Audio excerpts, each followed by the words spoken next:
Hi friends, welcome to VIP வஸ்னி channel. இன்னைக்கு என்ன பார்க்க போறோம்னா காரசாரமான மொறு மொறு குட்டி முறுக்கு தாங்க பார்க்க போறோம். கடைகள்ல நிறைய நமக்கு பேக்கரிஸ்ல எல்லாம் பாத்தீங்கன்னா இந்த மாதிரி முறுக்கு நிறைய போட்டு கொடுப்பாங்க. அதோட விலையும் அதிகம். 1/2 கிலோ மாவு மட்டும் போதுங்க. கிட்டத்தட்ட எவ்வளவு முறுக்கு கிடைக்குது நீங்களே பாருங்க. அதே மாதிரி அவங்க எப்படி செய்வாங்க, எப்படி செஞ்சு கொடுப்பாங்கன்னு நமக்கு தெரியாது. நம்ம கைப்பட நம்மளே செஞ்சு சாப்பிடும் போது அந்த ஸ்நாக்ஸ் ஹெல்த்தியாகவும் இருக்கும், டேஸ்ட்டும் நல்லா இருக்கும். எவ்வளவு நாள் வேணாலும் ஸ்டோர் பண்ணி சாப்பிடலாங்க. உங்க வீட்டுல விசேஷ டைம்ல கடையில காசு கொடுத்து வாங்காம இதே மாதிரி மெத்தட்ல நீங்களும் செய்யலாம். இது எப்படி செய்யலான்றதை வாங்க வீடியோஸ்க்குள்ள போய் பார்க்கலாம். வீடியோஸை ஸ்கிப் பண்ணாம பாருங்க.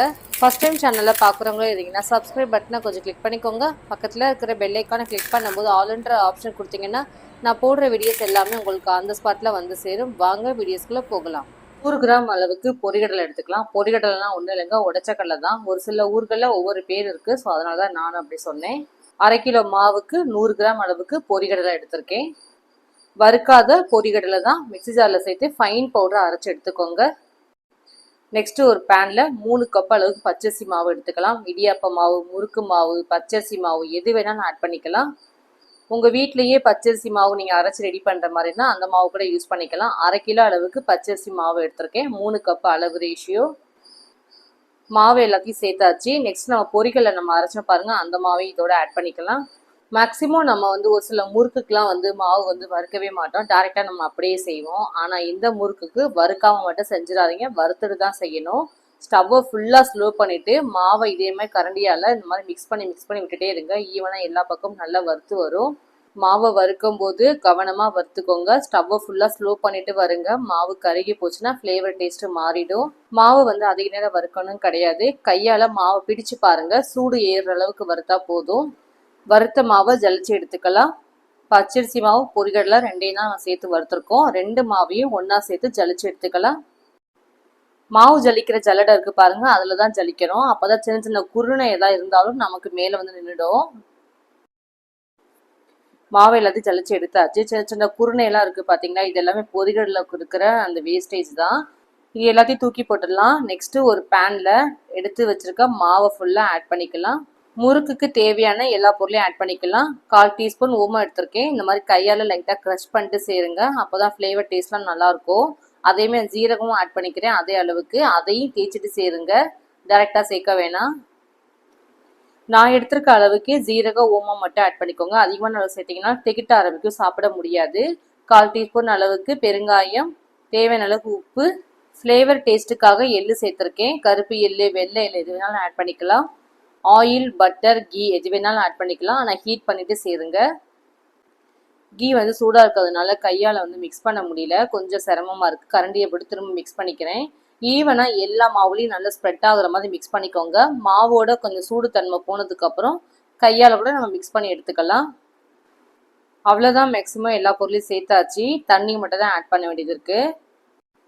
அதே மாதிரி உப்பு சரியாக இருக்கா அந்த ஸ்டேஜில் பார்த்துக்கோங்க.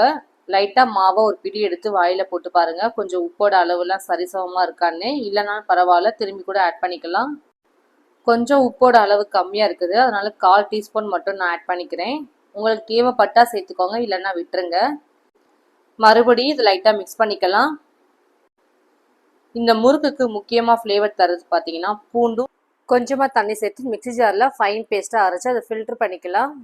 பூண்டோட ஃப்ளேவர் போய் தான் அந்த முறுக்கு டேஸ்ட்டு கொடுக்கும். ஸோ அதுக்காக தான் நம்ம பூண்டை அரைச்சிட்டு இந்த மாதிரி சாறு மட்டும் சேர்க்குறோம். எந்த கப் அளவால் நம்ம முறுக்கு பவுலில் அளந்தோமோ அதே கப் அளவால் 5 கப் அளவு தண்ணி ஆட் பண்ணிக்கோங்க. 3 கப் அளவுக்கு நான் மாவு எடுத்தேன், அதனால் 5 கப் அளவு தண்ணி எடுத்திருக்கேன். தண்ணி நல்லா கொதிக்கணுங்க. கொதிச்சதுக்கப்புறம் மாவில் நம்ம மிக்ஸ் பண்ண போகிறோம். நான் இன்றைக்கி கார முறுக்கு பண்ண போகிறேன், அதனால தான் நான் மிளகாய் தூள் சேர்க்க போகிறேன். சப்போஸ் உங்களுக்கு காரம் வேண்டாம், ஒயிட் கலர் இருக்கும்னு நினச்சிங்கன்னா பச்சை மிளகாய் அரைச்சி கூட சேர்த்துக்கோங்க. தனி மிளகாய்த்தூள் 1 ஸ்பூன் ஆட் பண்ணிக்கலாம். காஷ்மீர் சில்லியும் தனி மிளகாயும் அரைச்சி எப்போவுமே வச்சுக்குவேன். என்னோட பிராண்டில் ரெடி பண்ணுற மிளகாய்த்தூள் தாங்க சேர்த்துருக்கேன். கடைகளில் நான் மிளகாய்த்தூள்லாம் எதுவுமே வாங்க மாட்டேன். வீட்லேயே நான் அரைச்சி ரெடி பண்ணுறதுனா அதுதான் யூஸ் பண்ணிக்கேன். உங்களுக்கு வேணால் ஆர்டர் பண்ணிக்கோங்க. ஸ்டவ்வில் நம்ம ஏற்கனவே தண்ணி கொதிக்க வச்சுருந்தோம் பாருங்கள். இந்த ஸ்டேஜில் தண்ணியை நம்ம கொஞ்சம் கொஞ்சமாக சேர்த்துக்கலாம். எல்லா தண்ணியும் தான் தேவைப்படும், ஆனால் மொத்தமாக சேர்க்காம இந்த மாதிரி கொஞ்சம் கொஞ்சமாக சேர்த்து மாவை மிக்ஸ் பண்ணி அதுக்கப்புறம் தண்ணி ஆட் பண்ணும்போது கரெக்டாக இருக்கும். மிக்ஸ் பண்ணிட்டேன், தண்ணி கொஞ்சம் கம்மியாக இருக்குது, ஸோ அதனால் திரும்பவும் கொஞ்சமாக தண்ணி ஆட் பண்ணிக்கிட்டு மாவை மிக்ஸ் பண்ணிக்கலாம். உங்களுக்கு தேவைப்பட்டுச்சுன்னா நீங்கள் மொத்தமாக கூட ஆட் பண்ணிக்கோங்க, ஆனால் பார்த்து கொஞ்சம் கொஞ்சமாக ஆட் பண்ணிக்கோங்க. சூடாக இருக்கிற தண்ணியில் சேர்த்து மாவை மிக்ஸ் பண்ணும்போது மாவு நமக்கு பாதி வெந்துடும், நல்லா சாஃப்ட்டும் கொடுக்கும், முறுக்கு நல்லா க்ரன்ச்சியாகவும் இருக்கும். தேவையான எல்லா தண்ணியும் ஆட் பண்ணியாச்சு, மாவும் நல்லா மிக்ஸ் பண்ணிக்கலாம். சூடாக இருக்கிறதுனால இப்போ கையில் நம்ம போட்டு மிக்ஸ் பண்ண முடியாது, அதனால் அப்படியே ரெஸ்ட் விட்டுருவோம். தட்டு போட்டு மூடி ஒரு 1/2 hour இல்லை 1 hour ரெஸ்ட் விட்டுருங்க. மாவு சூடு ஆறதுக்காக தான் இந்த ரெஸ்ட்டு கொடுக்குறோம். தட்டு போட்டு மூடிடலாம் ஒரு 1 hourக்கு மட்டும். 1 hour கிட்ட ஆகிடுச்சு. தட்டை ஓப்பன் பண்ணி பார்க்கலாம். மாவு வந்து ஆறி இருக்கு, நல்லா சாஃப்டாகவும் இருக்குது. இதை அப்படியே திரும்பவும் நல்லா மிக்ஸ் பண்ணிக்கலாம். அவ்வளோதாங்க, மாவு ரெடி ஆயிடுச்சு. நம்ம அப்படியே முறுக்குழவியில் கொஞ்சம் கொஞ்சமாக சேர்த்து முறுக்கு பிழிஞ்சிட வேண்டியதான். நிறைய அச்சு இருக்கும், அதில் இந்த ஸ்டார் அச்சு எடுத்துக்கோங்க, சிங்கிளாக இருக்கிற அச்சு யூஸ் பண்ணிக்கோங்க, அதுதான் நல்லாயிருக்கும் இந்த முறுக்குக்கு. முறுக்குழவிக்குள்ள லைட்டாக ஆயில் அப்ளை பண்ணிவிட்டு கொஞ்சமாக மட்டும் மாவு எடுத்து அந்த முறுக்குழவிக்குள்ள உள்ளே ஃபில் பண்ணுற மாதிரி எடுத்துக்கோங்க. அதே மாதிரி மாவு வந்து டைட்டாக இருக்கக்கூடாது, ஃப்ரீயாக உங்களுக்கு லூஸாக இருக்கிற மாதிரி இருக்கணும். டைட்டாக இருந்துச்சுன்னா பிழியவும் முடியாது, கையும் வலிக்கும்.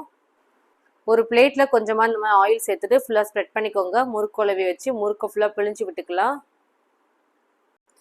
உங்களுக்கு எப்படி ஷேப் வேணுமோ நீங்கள் எந்த மாதிரியானாலும் பிழிஞ்சு விட்டுக்கலாம். ஸ்ட்ரைட்டாக நம்ம பண்ணுற மாதிரி இருந்தாலும் அந்த மாதிரி பண்ணிக்கலாம், இல்லை ஒன்று மேலே ஒன்று விட்டு மேலே அகலமாக கூட பண்ணிக்கலாம், இல்லை மேலே மேலே அடுக்காவும் பண்ணிக்கலாம், நம்மளோட இஷ்டம்தான். இதை அப்படியே கையில் எடுத்து நம்ம ஆயிலில் ஒன் பை ஒன்றா போட வேண்டியதான். நிறைய பேருக்கு வந்து இது கையில் எடுக்க முடியுமான்னு டவுட் இருக்கும். இங்கே பார்த்தீங்களா, ஈஸியாக எடுக்கலாம். அதுக்கு தான் வந்து தட்டில் கொஞ்சமாக நம்ம ஆயில் அப்ளை பண்ணுறது. முறுக்கை பொரிச்சு எடுத்துடலாம். ஃபஸ்ட்டு எண்ணெயை சேர்த்து நல்லா ஹீட் பண்ணிக்கலாம். அதே மாதிரி இந்த முறுக்குக்கு வந்து ஸ்டவ் ஹை ஃப்ளேமில் வச்சு தான் பொரிக்கணும், ஸ்டவ் ஸ்லோவில் இருக்கக்கூடாது. ஒன் பை ஒன்னாக தனித்தனியாக இந்த மாதிரி போடுங்க. போட்டோடனே கரண்டியை போடாதீங்க, ஒரு 2 நிமிஷம் வெயிட் பண்ணிட்டு அதுக்கப்புறம் கரண்டியை போட்டிங்கன்னா அந்த முறுக்கெல்லாம் கொஞ்சம் பாதி குக் ஆகிடும். அதுக்கப்புறம் ஈஸியாக திருப்பி விட்டுடலாம். இந்த முறுக்கு நல்லா டேஸ்ட்டாக இருக்கும், ஏன்னா நம்ம இதில் வந்து பூண்டு எல்லாமே நம்ம அரைச்சி சேர்த்துருக்கோம். சில்லி பவுடர்லாம் வேறு ஆட் பண்ணிக்கிறதுனால இன்னும் காரசாரமாகவும் நல்லா டேஸ்ட்டாகவும் நல்லாயிருக்கும். முக்கியமாக எள்ளும் போட்டுக்கிறதுனால நல்ல ஃப்ளேவராகவும் இருக்கும் இந்த முறுக்கு. அப்பப்போ ஒரு நிமிஷத்துக்கு ஒன்ஸ் கரண்டியால் இந்த மாதிரி மிக்ஸ் பண்ணி விடுங்க, அப்போ தான் ஈவனாக வெந்து வரும். வெந்ததுக்கப்புறம் ஆயிலேருந்து ட்ரை பண்ணிட்டு ஒரு பிளேட்டில் மாற்றிக்கலாம். அதேமாதிரி நல்ல கலர் மாறும் இந்த முறுக்கு. கலர் மாதிரி வந்த உடனே ஆயிலேருந்து எடுத்துருங்க. ஃபஸ்ட்டு நம்ம எப்படி முறுக்கு புழிஞ்சு போட்டோமோ அதே மாதிரி தாங்க மீதி இருக்கிற மாவுலேயும் முறுக்கு புழிஞ்சு நம்ம இதே மாதிரி போட்டு எடுத்துக்கணும். அந்த மாதிரி தான் போட்டு எடுத்துருக்கேன். 1/2 கிலோ மாவில் கிட்டத்தட்ட எவ்வளோ முறுக்கு கிடச்சிருக்கு நீங்களே பாருங்கள். கடைகளில் நம்ம 1/2 கிலோ முறுக்கு வாங்கினீங்கனாலே கிட்டத்தட்ட நிறைய காசு செலவாயிடும். 1/2 கிலோ முறுக்கு மாவு பாக்கெட் பார்த்தீங்கன்னா 35 ரூபா தான். 35 ரூபாய்க்கு இவ்வளோ டேஸ்டியாக முறுக்கு, அதுவும் அதிகமான குவான்டிட்டியில் நம்ம வீட்டிலே செஞ்சு சாப்பிட்லாம். தேவைப்படும் போது நம்ம எடுத்து சாப்பிட்லாம். குழந்தைங்கலேருந்து பெரியவங்க வரைக்கும் இது மாதிரி பல்காக செஞ்சு வச்சிங்கன்னா போதும், தேவைப்படும் போதெல்லாம் சாப்பிடுவாங்க. இது எந்தளவுக்கு கிரன்ச்சினஸாக இருக்குது நீங்களே பாருங்கள். இன்றைக்கி என்னோட ஸ்டைலில் உங்களுக்கு நான் காரசாரமான முறுமுறு முறுக்கு எப்படி செய்யலாம் செஞ்சு காமிச்சிருக்கேன். செஞ்சு பார்த்துட்டு மறக்காமல் கமெண்ட்டில் எப்படி இருந்துச்சு சொல்லுங்கள். என்னோடய வீடியோஸ் உங்களுக்கு பிடிச்சினா லைக் பண்ணுங்கள், ஷேர் பண்ணுங்கள், கமெண்ட் பண்ணுங்கள், சப்ஸ்கிரைப் பண்ணுங்கள். பக்கத்தில் இருக்கிற பெல் ஐக்கானை கிளிக் பண்ணிவிடுங்க. Thank you friends.